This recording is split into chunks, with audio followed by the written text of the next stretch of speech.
이삭의 결혼 내용의 가장 중요한 내용이 가나안 여인이 아닌 고향 사람 중에서 이삭의 신부를 택하게 합니다. 누가요? 아버지 아브라함이. 너는 이곳 가나안 땅, 가나안의 7 족속이죠. 가나안 족속, 히위 족속, 기르가스 족속, 헷 족속, 그 7 족속이 살고 있는데 너희는 이 가나안 족속 가운데서 아내를 취하지 말고. 왜요? 가나안 사람들은 이방신을 섬겼던 사람들입니다. 토속신을 섬겼어요. 이 사람들 말고 내 본토 친척 옛날 집, 그 하란 땅, 우리 아버지가 살던 그곳에 가서 그곳에서 아내를 취하라고 자기 집 늙은 종 엘리에셀을 한돛배에, 아브라함의 한돛배에 손을 얹고 기도를 하여 약속하게 한 뒤에 찾으러 갑니다. 신부를, 그러니까 아들, 아내, 며느리감을 찾으러 가죠. 그래서 찾아낸 처자가 누구예요? 리브가입니다. 그 리브가가 이 늙은 종 엘리셀, 굉장히 긴 이야기를 다 할 수 없고 따라옵니다. 이삭은 들판에 있다가 들판에 배회하다가 돌아오면서 멀리 자기의 아내를 구해오는, 아브라함의 며느리를 구해오는 그 종의 모습을 보게 되죠.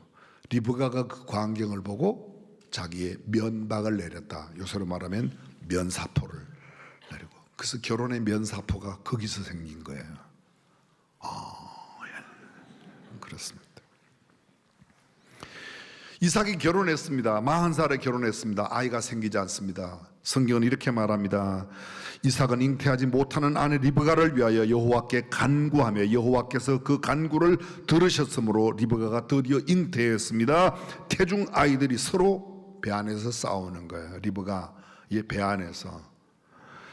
리브가가 가로되 이럴테면 이거 어떡하지? 이 같으면 내가 어찌할꼬 하고 하나님께 가서 묻습니다. 여호와께 묻자온데, 요새 말로 바꾸면 하나님께 기도. 하나님, 제 뱃속에 지금 난리가 났습니다. 전쟁 중인데 어떻게 하면 되죠? 그때 하나님께서 리브가에게 말합니다. 두 국민이 내 태중에 있구나. 두 민족이 내 복중에서부터 나누이리라. 이 족속이 저 족속보다 강하겠고 큰 자는 어린 자를 섬기리라. 그래서 이 리브가에게 태어나는 쌍둥이 아들이 누구예요? 에서와 야곱입니다. 에서라는 말은 붉은 거예요. 그 에서의 피부는 붉고 털이 났습니다. 가죽처럼 거칠어요. 근데 에서는 태어날 때 그렇게 태어났고, 야곱은 태어나는데 쌍둥이로 태어나는데 태어나면서 발꿈치를 잡고 태어나는 겁니다. 그래서 이름을 야곱이라고 지었어요. 야곱의 이름의 뜻은 발꿈치를 잡다. 또 다른 영적인 의미에서의 이 뜻은 도둑놈, 협작꾼, 사기꾼. 실제 야곱의 생애가 거의 그렇게 살아갑니다. 에서는 장성에서 익숙한 사냥꾼으로 들 사람이 되고, 야곱은 종용한 사람인 고로 장막에 거했습니다. 아버지 이삭은 에서를 좋아합니다. 고기를 좋아해서, 들고기를 좋아해서. 근데 엄마 리브가는 야곱을 사랑합니다. 아버지 이삭은 사냥한 고기를 좋아해서 그렇게 했는데 어느 날 야곱이 죽을 쑤었습니다. 근데 에서가 들에 가서 사냥하려다가 너무 지쳐서 돌아오는데 배가 고파 죽을 지경이었어요. 보니까 동생이 붉은 죽을 쏘놓았어요. 그 뒤에는 성경에 보면 처음에는 붉은 죽이라고 뒤에는 팥죽인데, 야 그거 좀 먹자 그랬더니 그 형 명분을 나한테 주면, 나한테 형이라고 하면 쉬운 말로 말하면 내가 이거 줄게. 야 배고파 죽겠는데 무슨 그 형, 야 가져. 그리고 형 명분을 주고 떡과 팥죽으로 배를 불렸습니다. 성경은 이렇게 말합니다. 그 형 에서가 장자의 명분을 경홀히 여겼더라. 배고프다고 아무거나 막 주고 먹는 건 아닙니다. 그렇죠? 아무리 먹을 게 없어도 결혼 반지 이런 거 막 빼주면 돼요, 안 돼요? 무슨 소리인지 못 알아들으세요? 그렇게 안 된다는 거죠. 창세기 27장, 이삭이 나이가 많습니다. 이제 나이가 많아서 눈이 어두워서 앞을 보지 못하는데 아들들을 불러서 큰 아들을 부르죠. 너 가서 사냥해서 고기 잡아와라. 그럼 내가 별미를 먹고 너를 축복해 줄게. 리브가가 그 이야기를 들었습니다. 리브가는 작은 아들을 사랑하니까, 쌍둥이 가운데 작은 아들을 사랑하니까 얼른 야곱을 불렀어요. 야곱, 너 빨리 가서 우리간에 가서 살진 염소를 끌고 와라. 그래서 염소를, 너 아버지가 지금 너 형한테 축복하고 죽는다는데 복은 네가 받아야지 어떻게 형한테 주냐. 엄마는 작은 아들을 사랑해서. 그래서 막 요리를 했습니다. 근데 야곱 이야기입니다. 엄마, 형은 털 사람이라 온몸에 가죽같이 있고 털이 났는데 내가 어떻게, 나는 살이 매끈한데 가면 되겠습니까? 걱정하지 마라. 그 염소 잡아갖고 요리를 만들고 염소 털로 아들의 모든, 그리고 에서의 옷 가운데 제일 에서의 향치, 뭐 그 긴 이야기 다 드리지 않겠습니다. 이렇게 해서 복을 가로챘습니다. 이삭이 돌아와서 아버지한테, 아버지 돌아왔습니다. 그렇게 너는 누구냐? 아버지의 큰아들 했습니다. 야, 뭔 소리야? 내가 벌써 복 다 주었는데. 그때 대성통곡을 합니다. 에서가 아버지의 말을 듣고 방성대곡하여 내 아버지여 내게 축복하소서, 내게도 그리하소서. 네 아우가 간교하게 와서 내 복을 빼앗았도다. 아버지께서 나를 위하여 빌복을 남기지 아니하셨나이까? 아버지여 아버지의 빌복이 하나밖에 없습니까? 내 아버지여 내게 축복하소서, 내게도 그리하소서 하고 소리를 높여 방성대곡을 합니다. 이삭이 야곱에게 축복한 축복을 인해서 에서가 야곱을 심히 미워하여 심중에 이르기를 아버지를 곡할 때가 가까웠으니, 무슨 말이에요? 이제 아버지 죽을 때가 됐으니 내가 아버지 죽으면 내 아우 이 야곱을 죽일 거야. 형제간에 철천지 원수가 되고 원한을 갖게 되었습니다. 사실 우리가 종종 쓰는데 한 맺힌 기도를 하면 하나님이 들으신다. 근데 그냥 한 맺히지 말고 기도하셔도 들으시니까 그냥 기도하세요. 그 한 맺혔다는 표현은 이 에스가 쓴 표현이에요. 내가 이 한을 풀리라. 그리고 내 동생을 죽일 거야. 그때 이 말을 들은 리브가가 야곱을 부릅니다. 자기가 사랑하는 아들이 죽게 생겼어요. 내 아들아 일어나 하란으로 가라. 내 외삼촌 라반에게 가라. 내 형의 노가 풀리기까지 내 형의 분노가 풀려 내가 형에게 한 것을 잊어버리거든 너를 다시 부를게. 아니, 동생을 지금 죽일 마음을 먹고 한을 품고 있는 형이 풀리겠습니까? 그 말은 내가 그렇게 부르마 보내지만 사실은 뭐예요? 이제 너 가서 안전한 곳으로 가서 살아. 그런 말로 보내는 겁니다. 그리고 리브가가 자기의 남편 이삭에게 이야기를 하는 겁니다. 내가 햇사람의 딸들, 이 햇사람의 딸들이 누군가 하면 큰아들 에서가 결혼한 딸, 그 며느리, 에서의 아내들입니다. 그 며느리들 때문에 속이 너무 상한 겁니다. 야곱은 가나안 사람 아닌 밧단 아람으로 가서 내 외조부 부두엘의 집에 가 내 외삼촌 라반의 딸들 중에서, 너의 외삼촌이니까 누구예요? 자기한테는, 리브가한테는 오라버니죠. 오라버니예요. 그 너는 너의 외사촌 외갓집에 가서 외사촌 누이 가운데서 내가 아내를 취하라고 보내는 겁니다. 왜요? 햇사람, 가나안 족속 가운데 햇사람의 아내를 취했던 에스가 그 이삭과 리브가의 큰 근심거리가 되었습니다. 창세기 27장 46절은 이렇게 기록되어 있습니다. 리브가가 이삭에게 이르되 내가 햇사람의 딸들을 인하여 나의 생명을 싫어하거늘. 나의 생명을 싫어하거늘, 이게 무슨 말인가 하면 원래 번역은 이렇게 해요. 나 살기 싫어요. 우리 쉬운 말로 뭐예요? 죽고 싶다는 거예요. 나 삶을 살고 더 이상 살고 싶지도 않아요. 가끔 우리도 그랬잖아요. 그런 이야기 하죠. 전혀 안 하는 사람처럼 표정을 하면 제가 설교를 어떻게 해요? 그래요 안 그래요? 살기 싫어. 이놈의 꼬라지 보기 싫어. 근데 여기는 뭐예요? 큰 며느리 이거 보기 싫어서 살기 싫다는 거예요. 집안에 행복을 만들어내야 될 결혼이 뭐를 가져왔어요? 불행을 가져온 거예요. 불행을 가져온 거예요. 야곱이 만일 이 땅의 딸들 곧 그들과 같은 헷 사람의 딸들 중에서 아내를 취하면 나의 생명이 내게 무슨 재미가 있으리까? 내가 무슨 재미로 살겠습니까? 작은 아들 이놈만이라도 내 옛날 고향. 여기 결정적인, 성경은 이 내용을 충분히 설명하고 있는데요, 문자적으로 잘 표현이 안 됐어요. 내용은 이것입니다. 여기 이방신을 섬기는, 하나님을 알지 못하는, 성경적인 가치가 없는 사람들, 미신을 섬기고 잡신을 섬기는 사람들을 며느리로 취했더니 이것이 그 부모에게 큰 근심거리가 되었어요. 그래서 그 엄마 리브가가 하는 말이, 작은 아들만큼은 내 본토 친척 집에 가서 하나님을 섬기는 백성, 신앙의 백성들로 결혼을 하라. 창세기 26장 그다음 이어집니다. 창세기 21장에 보면 이삭이 태어나요. 아브라함의 이삭이 태어나요.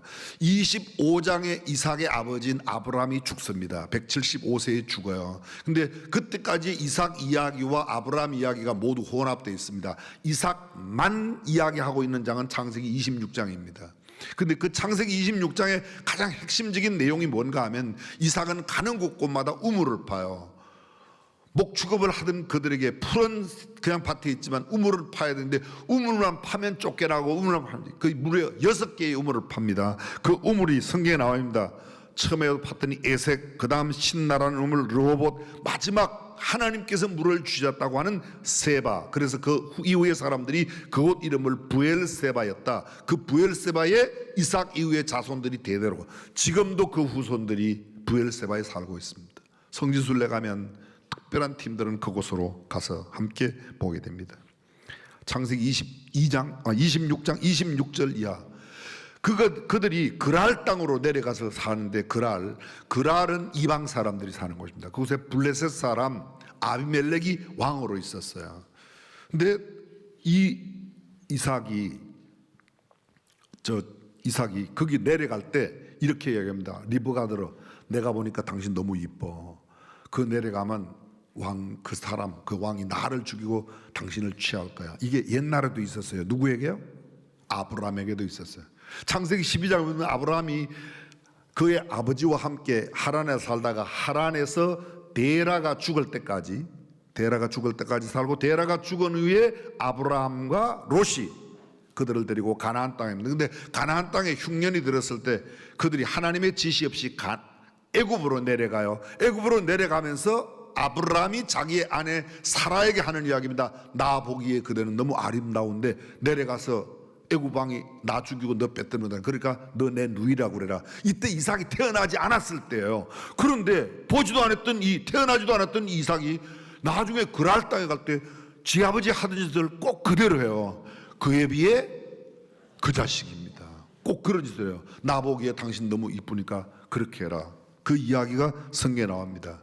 그리고 그곳에서 훗날 그랄 왕 아비멜렉에 쫓겨납니다. 부엘세바에 머물 때 이 사람들이 찾아와요. 누가요? 이 아비멜렉과 그의 친구 아웃삿과 군대 장관, 요새로 말하면 국방부 장관 비고를 데리고 이삭을 찾아옵니다. 이삭이 이야기합니다. 너 나 미국에서 쫓아냈는데 왜 왔냐? 우물도 다 뺏고 쫓아내더니 왜 왔어? 그랬더니 그가 하는 이야기입니다. 여호와께서 너와 함께 하심을 우리가 보았고 내가 하는 모든 일을 보니까 하나님이 너를 복주심을 보았기 때문에 왔다는 거예요. 이 장면에 여러분도 약간 놀라는 신용을 하셔야 그게 신앙이 있죠. 아멘. 그렇게 한 거예요. 이삭의 그 삶을 이야기하기를 이삭이 그 땅에서 농사에 그의 100배나 얻고 양과 떼가 소를 이루고 수많은 노비들을 거르고 마침내 그곳에 거부가 되었습니다. 그 거부가 되었을 때 찾아온 그에게 이런 일들이 일어났습니다. 그 26장 마지막 34절에 보면 에스가 40세의 헷 족속 부엘리의 딸 유딧과 헷 족속 엘론의 딸 비스맛을 아내로 취하였으니 그들이 이삭과 리브가의 마음에 근심이 되었더라. 아까 설명드렸던 그 큰아들 에스의 결혼이 그 부모에게 큰 근심이 되었다고 이야기하고 있습니다. 여러분, 결혼이라는 게 뭐죠? 지금 아들의 결혼이 그 아비에게 기쁨이 되고 그 가정에 행복이 되어야 되는데 이 집에는 지금 어떻게 되었어요? 그의 아들의 결혼이 부모에게 근심이 되고 염려가 되었습니다.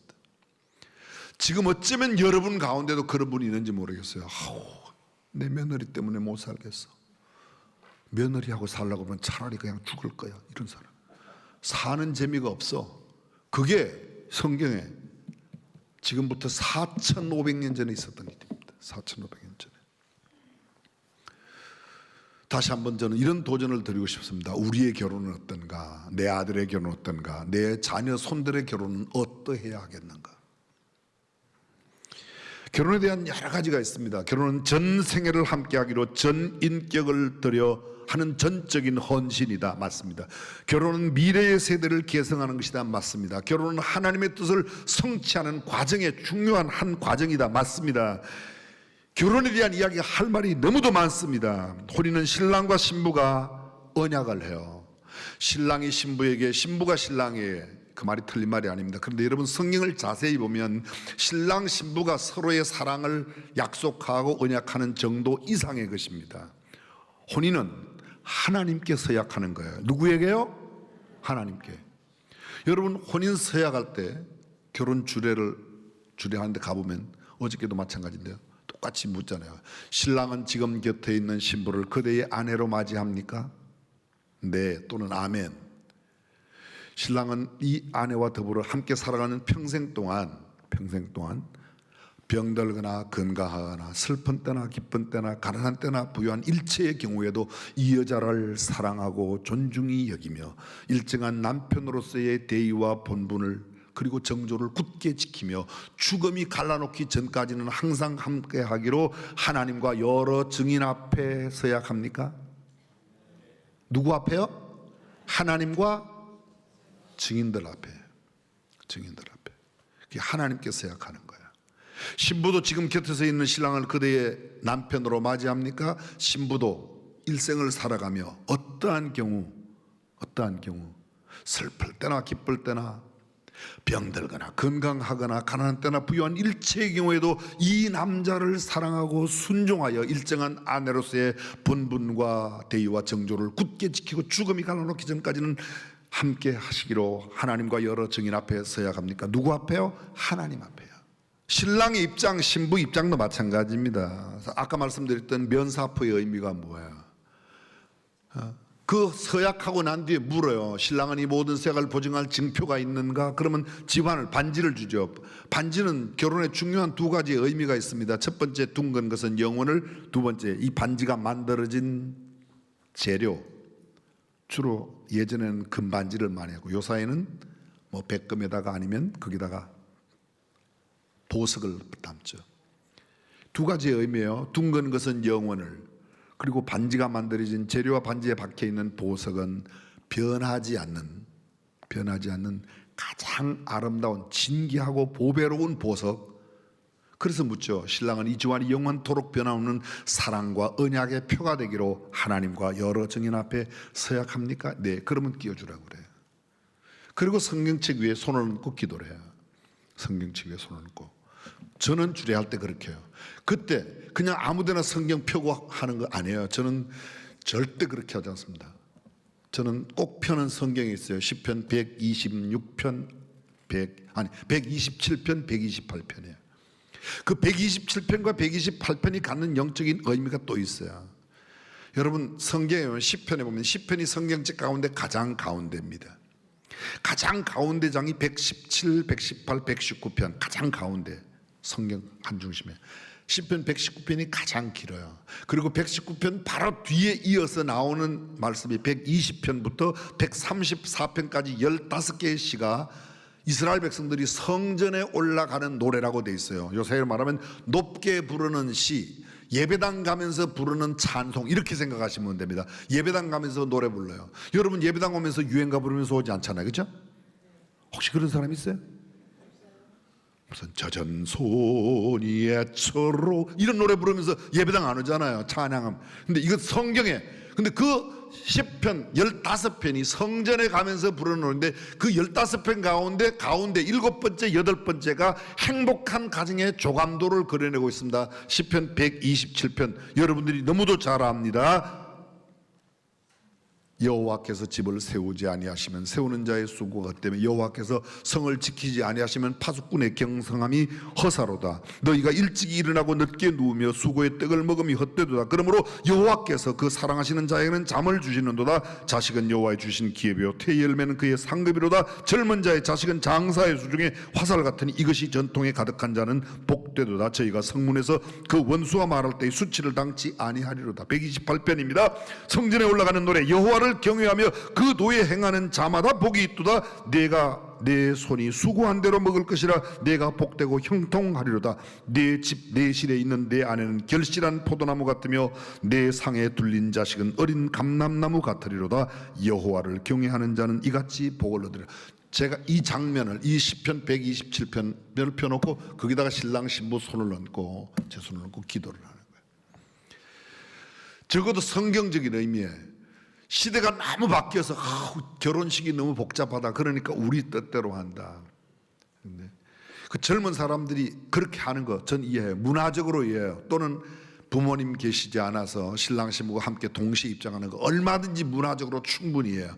근데 한 가지 잊지 말아야 될 것은 성경이 말하고 있는 성경적 가치의 결혼의 의미만큼은 우리가 꼭 가져야 된다고 동의하시면 아멘. 우리 교회 어떤 젊은 남자 집사님이 저한테 왔어요. 근데 아들은 벌써 커서 결혼을 하게 됐어요. 근데 이 아들이 청첩장을 아버지한테 냈어요. 아버지 바쁘시면 안 오셔도 됩니다. 우리는 결혼 이날 합니다. 아버지가 저한테 울면서 이야기를 해요.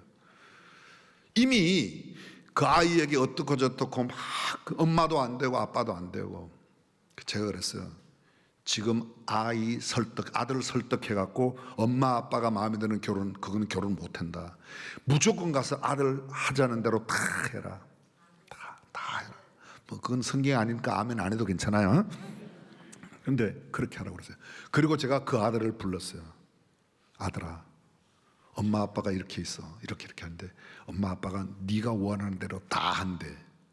제가 미리 또 벌써 그럴 리가 있어요? 아니야, 그럴 거야. 봐. 그날 저녁에 그 아빠가 그 아들한테 그렇게 이야기했어요. 야, 내가 너한테 다 할게. 그리고 제가 아들한테 부탁했어요. 너 신혼여행 갔다 와서 엄마 아빠한테 그래도 이렇게 해줘서 감사하다고 인사는 할 거지. 당연히 하죠. 네? 신혼여행 갔다 와서 시아버지 시어머니지 아버지한테 그러더래요. 자기네들이 잘못했다고. 그리고 앞으로 이렇게 살 거라고. 그래도 함께 해줘서 너무 감사하다고. 걔네들도 다 머리가 비질 않았어요. 그 정도는 해요. 문제는 아버지의 강압적인, 잘 들으세요. 나는 결혼할 때 그렇게 안 해서 그딴 소리 하지 마세요. 장로 목사들이 그런 소리 하지 마세요. 지금 세대가 달라요. 걔네들이. 아빠는 그러겠지만 지금 결혼식에 오는 아빠 친구는 결혼 축하하러 안 오잖아. 부잣돈 갚으러 오는 거지. 그러니까 아버지 얼마든지 갚으세요. 받으세요. 그런 건 아버지가 하고 나는 내 결혼 축하하는 친구들과만 하겠다는 거예요. 근데 그 말을 어떻게 뭐라고 나무랄 겁니까? 우리가 그렇게 살았는데. 그러나 여러분, 성경적인 가치의 결혼의 의미와 결혼의 중요성, 정말 어떻게 하는 것이 하나님의 뜻인가를 아름답게 알려줘야 될 거 아닙니까? 적어도 죄송합니다, 예수 안 믿는 사람은 이야기해요. 사주단자 가져와라. 너 언제 태어났어? 너 무슨 띠야? 너 몇 살이야? 대학은 어디 나왔어? 뭐 전공했어? 뭐 하다못해 너 열쇠 몇 개 가지고 오냐? 뭐 이런 거 하지 않습니까? 그죠?